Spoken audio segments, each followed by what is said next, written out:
However, you can tell, though, that it burned almost all the way through this entire 1/8 inch thick plywood. It's a very deep engraving, which is kind of neat. The actual quality of the image itself is another question. It occurred to me it could be fun to cut some custom shapes out of just paper using this laser's power. I put a wood backing block so it didn't burn through the table I had it on, and so there's a problem right there. All I did was plug in a USB memory stick into the controller computer, and it automatically turned on the high-power laser. That's incredibly dangerous, and a huge flaw with the driver software. Further wrestling with the software just to get the image loaded in, I'm not entirely sure what the difference between all of the laser modes are, or any of the modifiers to those modes, and it's not entirely clear as to a lot of the settings. It also likes to fail. But if you just say continue, it sometimes works. Anyway, we got there.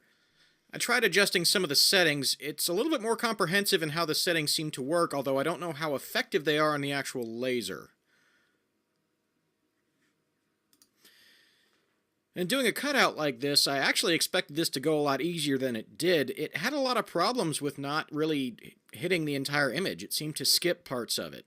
I don't know why this is. I'm gonna blame the software, to be perfectly honest.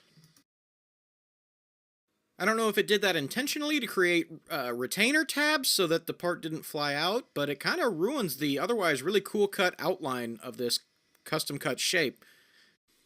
I also had some cool ideas kind of centering around guitar picks, and so I tried the text function inside the controller software, and it only seems to output one type of font, no matter what input setting you choose. This was kind of neat, but it also didn't come out very cleanly.